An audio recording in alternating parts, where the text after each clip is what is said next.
Government వచ్చిన వెంటనే club visit చేయడం, క్లబ్లో ఉన్న కొన్ని ప్రధానంగా నాకు తెలిసి ఆంధ్రప్రదేశ్ కాదు, ఇండియా కాదు, ప్రపంచం ఈ భూభాగంలో ఎక్కడ కూడా ఒక లైఫ్ టైం ఒకే మనిషి దాంట్లో ఉండాలి కమిటీలో. వాళ్ళు చనిపోయిన తర్వాత మళ్ళీ వాళ్ళ పిల్లలు ఉంటారు. ఇటువంటి నాకు తెలిసి ఏదైనా ఒక ప్రొపరేటర్షిప్ బిజినెస్లో తప్ప ఇంతమంది పబ్లిక్ ఉన్న క్లబ్బుల్లో అటువంటివి ఉండదు. అటువంటి కొన్ని వింతపోకలు కూడా ఆ 5 ఏళ్లలో పోవడం జరిగింది. అవన్నీ కూడా తప్పని చెప్పని క్లబ్ కమిటీకి అలాగే మెంబర్స్ కూడా చెప్పి ముందు దాన్ని ఏదైతే కోర్ కమిటీ ఉందో దాన్ని రద్దు చేయమని చెప్పడం. ఆ తర్వాత కూడా ఇది ఒక పొలిటికల్ రీహాబిలిటేషన్ సెంటర్ కూడా కొంత ఆరోపణలు వచ్చాయి. ఇవన్నీ రావడంతో మనం కార్యవర్గానికి అందరూ కూడా చెప్పి ఇది ఒక మంచి ఉద్దేశంతో స్టార్ట్ చేసాం. ఆ పర్పస్ డివేట్ అవుతుంది, ఏమైనా అనేక వివాదాలు వస్తున్నాయి కాబట్టి ఇది కంప్లీట్గా దీన్ని రివామ్ చేసుకోవాల్సిన అవసరం ఉంది. దానికి సహాయ సభ్యుడిగా నాకు కూడా బాధ్యత ఉంది కాబట్టి దీన్ని మొత్తం ఇచ్చేయండి అని చెప్పని చెప్పడం. మరి దానికి అంతా కూడా కమిటీ అంగీకరించి ఆ కమిటీ మొత్తం కూడా రాజీనామా చేయడం, రాజీనామా చేసి ఇప్పుడు ఫ్రెష్గా ఒక ఎలక్షన్కి వెళ్ళాలని కూడా నిర్ణయం తీసుకున్నాను. ఆ ఫ్రెష్గా ఎలక్షన్కి వెళ్ళాలని నిర్ణయం తీసుకున్న తర్వాత దానికి ఎలక్షన్ ఆఫీసర్ పెట్టారు, ప్రాసెస్ స్టార్ట్ అయ్యారు. మళ్ళీ అక్కడ కొన్ని కాంట్రవర్షన్లు ఉంటాయి. అంటే నేను ఒకటే మీకు తెలియజేసింది, విశాఖపట్నంలో క్లబ్లు కొత్త కాదు.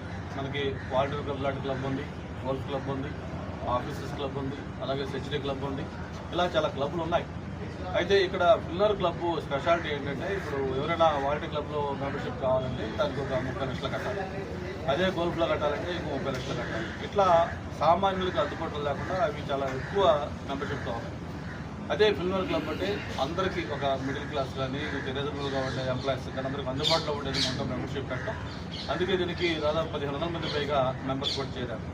మరి ఇటువంటి క్లబ్ అనేది అన్ఫార్చునేట్గా ఇంతకుముందు ఏ క్లబ్, వాల్టర్ క్లబ్ కానీ లేకపోతే గోల్ఫ్ కానీ ఆఫీసర్స్ క్లబ్ కానీ సెంచరీ కానీ ఎన్నో ఏళ్ళమించున్నా ఎప్పుడు ఇటువంటి వివాదాల్లో ఇది గురి కావాలి. అన్ఫార్చునేట్గా ఎంతో మంచి ఉద్దేశంతో స్టార్ట్ చేసిన ఫిల్మర్ క్లబ్ అది కారణాలు ఎవరు, ఎందుకు ఉన్నారు దాంట్లో, ఇవన్నీ కూడా మనం దాంట్లో బ్లేమ్ చేయడం కూడా అనవసరం. బట్ ఇది ఒక ప్రక్షాళన చేయాల్సిన హై టైం అని మేము ఫీల్ అయ్యాం. ఎస్పెషల్లీ స్థానిక ఎమ్మెల్యేగా ప్రత్యేకంగా నాకు బాధ్యత ఉంది. ఒక సీనియర్ ఆఫీసర్లు ఎవరైనా దానికి రిపీట్ చేసి ఎలా చేయాలంటే కూడా నేను మిగతా అధికారులతో కూడా మాట్లాడి త్వరలోనే దీన్ని మొత్తం కూడా స్ట్రీమ్ లైన్ చేసి ఒక గ్లోరీ మళ్ళీ ఆ క్లబ్కి వచ్చే విధంగా చేయాలని తీసుకుంటే మేము దృష్టి పెడతామో ఇక్కడ రావడం కూడా జరిగింది. ఏదైతే ప్రధానంగా మెంబర్స్ ఎక్స్పెక్ట్ చేస్తూ ఉన్నారో ఈ పిల్లల క్లబ్కి ల్యాండ్ అలొకేట్ చేసుకోవాలి, అది అన్నిటికంటే టాప్ ప్రయారిటీ. ఆ ల్యాండ్ అనేది ఖచ్చితంగా ముఖ్యమంత్రి గారు కూడా పాజిటివ్ ఉన్నారు కాబట్టి వైజాగ్ ఫిల్మ్ ఇండస్ట్రీ రావాలి కాబట్టి తప్పకుండా దాని మీద గతంలో కూడా చెప్పడం జరిగింది. దాన్ని మాట్లాడి విష్ణు కూడా మన అసెంబ్లీలో కూడా అడిగాడు. దాన్ని ఇవన్నీ కూడా చేసి ముఖ్యమంత్రి గారితో మాట్లాడి ఈరోజు సినిమాకి సంబంధించిన వ్యక్తిగా పవన్ కళ్యాణ్ గారు కూడా డిప్యూటీ సీఎంగా ఉన్నారు. అందరూ కూడా వైజాగ్లో ఫిల్మ్ ఇండస్ట్రీ రావాలని కూడా కోరుకుంటాం కాబట్టి దీనికి ఖచ్చితంగా ల్యాండ్ అలాట్ చేసుకొని ఫండ్ కూడా సఫిషియెంట్ ఫండ్స్ ఉన్నాయి, మెంబర్షిప్ కలెక్ట్ చేసి ఆ ఫండ్ తోటి మంచి బ్యూటిఫుల్ ఒక ఐకాన్ బిల్డింగ్ కట్టి ఒక క్లబ్ అంటే ఒక మోడల్గా దీన్ని ఫిల్మర్ క్లబ్ చేయాలనే ఉద్దేశంతో ఈరోజు దృష్టి పెట్టడం జరిగింది. త్వరలోనే తప్పకుండా ఏదైతే మెంబర్స్ ఎక్స్పెక్ట్ చేస్తా ఉన్నారో క్లబ్ ఎలా ఉండాలని ఆ విధంగా ఇది ఒక స్టేటస్ సింబల్గా ఉండే క్లబ్గా ఈ వివాదాలన్నీ కూడా మార్చిపోయి ఒక ప్రొఫెషనల్ వేలో క్లబ్ రన్ చేసే విధంగా దీన్ని తయారు చేయడం కోసం అన్ని రకాల చర్యలు కూడా తీసుకుంటాం. దానికి విష్ణు కూడా నా ఇంట్రెస్ట్ చూపించారు. నన్ను కూడా యాక్చువల్గా 3 సార్లు అన్నాడు, సార్ మీలాంటి వాళ్ళు క్లబ్లో ఉంటే బాగుంటుంది, మీరు బాధ్యత తీసుకోండి చెప్పారు.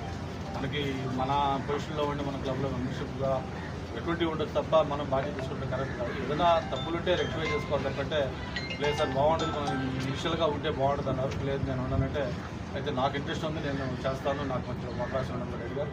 తప్పకుండా ఇప్పుడు ఎవరు ఎలా ఏంటి చేయాలి, బాధ్యతలు ఏం తీసుకోవాలి ఇవన్నీ కూడా తమను మాట్లాడుకొని క్లబ్ మెంబర్స్తో కూడా మాట్లాడి ఏదైతే పర్పస్తో స్టార్ట్ చేసామో ఆ పర్పస్ డివేట్ కాకుండా అందరూ కూడా మెచ్చుకునే విధంగా ఒక మంచి మోడల్ క్లబ్గా చేయాలనే ఉద్దేశంతో ఇక్కడ వేరే రాజకీయాలకు కానీ లేకపోతే వేరే గ్రూపులకు కానీ పార్టీలకు కానీ క్యాస్ట్లకు కానీ వీటికి సంబంధం లేకుండా ఒక బెస్ట్ మోడల్ క్లబ్గా ఈ పిల్లర్ క్లబ్ తయారు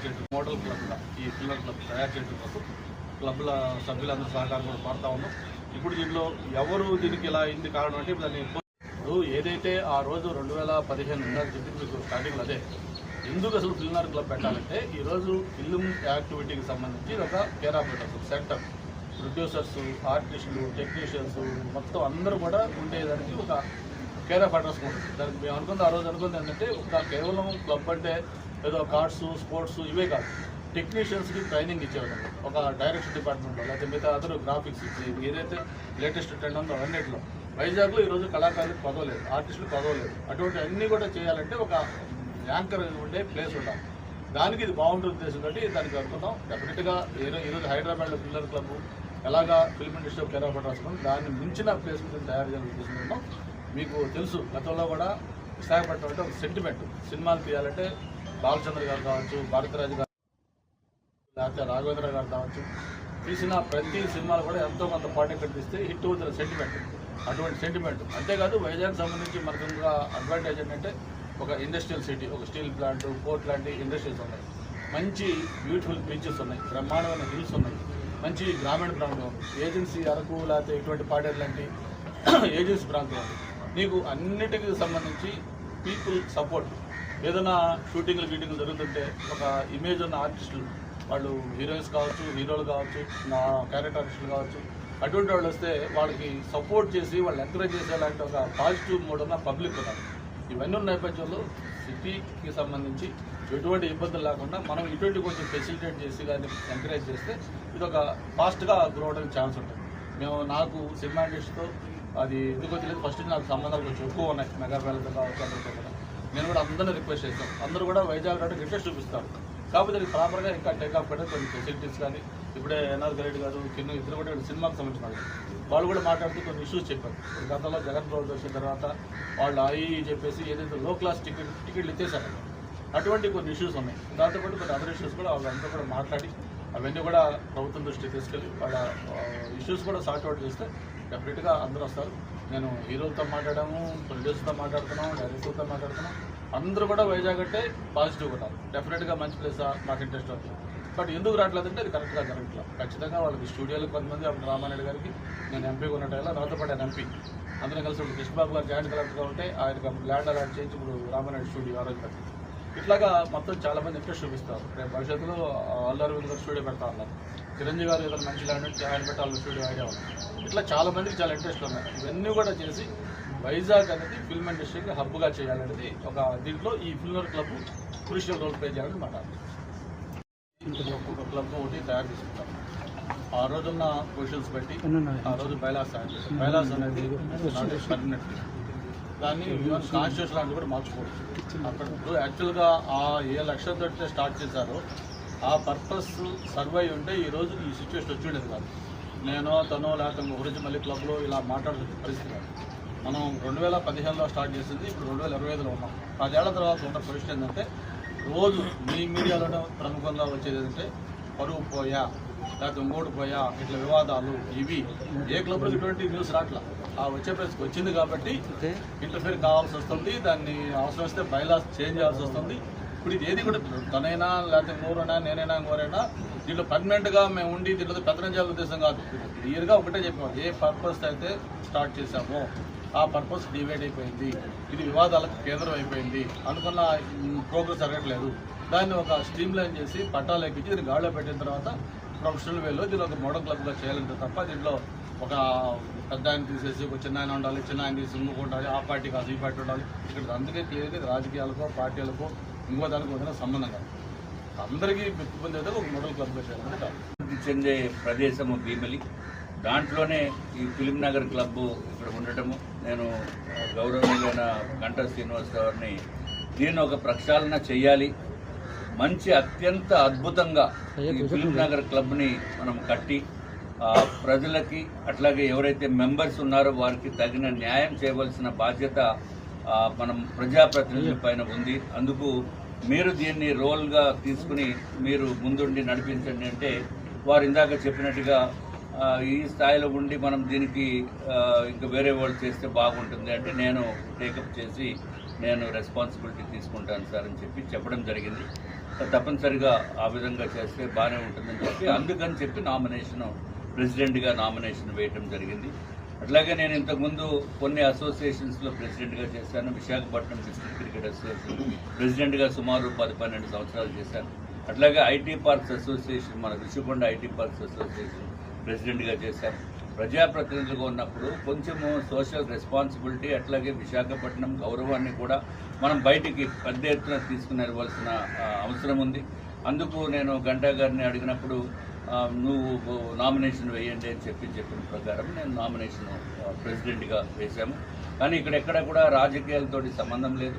కేవలము అందరినీ కూడా ఒక సోషల్ ఈక్వేషన్స్ ప్రకారము ఉండి, సరే రకరకాల కారణాలతోటి అది అంతకుముందు వేసింది క్యాన్సిల్ అయింది ఎన్నికల ప్రక్రియ. ఇప్పుడు మళ్ళీ కొత్తగా వారు ఎప్పుడైతే క్లబ్ మేనేజ్మెంట్ వారు డేట్ ఇస్తారో మళ్ళీ దాని ప్రకారము మళ్ళీ ఒక ప్రాసెస్ పెట్టుకుని చేయాలనేది ఉద్దేశము. కానీ ఒక్కటి ఏంటంటే విశాఖపట్నంలో ఉన్నవారు, ఇతర రాష్ట్రాల్లో ఉన్నవారు, ఆల్రెడీ ఇక్కడ ఫిలిం నగర్ క్లబ్లో ఉన్నవారు మెంబర్స్ అత్యంత గౌరవంగా అరే మనకు ఒక అద్భుతం వచ్చింది అనే ఉద్దేశంతో ఉండేటట్టు ప్లాన్స్ ముందుగా ఉండబోతున్నాయని చెప్పి తెలియజేసుకుంటూ అందరూ దీనికి ప్రతి ఒక్కరూ సహకరించవలసిన అవసరం ఉంది. అట్లాగే గౌరవనీయులు చంద్రబాబు నాయుడు గారు, లోకేష్ గారు వారి దృష్టికి ఇందాక గంటా శ్రీనివాసరావు గారు చెప్పడం జరిగింది. అసెంబ్లీలో కూడా మనం ప్రస్తావించడము, వారిని కూడా రిక్వెస్ట్ చేయడం తప్పనిసరిగా చేద్దామని చెప్పడం. ఇప్పుడు ఆయన నియోజకవర్గం కాబట్టి ఆయన కూడా ఫుల్గా పుష్ చేసి ఇద్దరం కలిసి తప్పనిసరిగా ఇది ఫిలిం నగర్ క్లబ్ని ఒక అత్యంత వైభవంగా, ఒక చాలా ప్రెస్టీజియస్గా, అంటే నెంబర్ 1 కావచ్చు, నెంబర్ 2 కావచ్చు, అంటే విశాఖపట్నంలో ఉన్న క్లబ్స్లో ఆ స్థాయికి తీసుకుని వెళ్ళాలనేది నిర్ణయించుకోవడం జరిగిందని చెప్పి మీ అందరికీ కూడా తెలియజేసుకుంటూ ఎక్కడా కూడా రాజకీయాలకి తావు లేకుండా ఈ ప్రక్రియ కొనసాగించాలనేది ఒక తాపత్రయంతో ఉన్నాము. దీంట్లో వ్యక్తిగతమైన స్వార్థం ఏమీ లేదు. ఇది కేవలం విశాఖపట్నం భవిష్యత్తు గురించి చేసే ప్రక్రియ. సార్ ఇది సుమారు మోర్ దెన్ 3 years అయింది.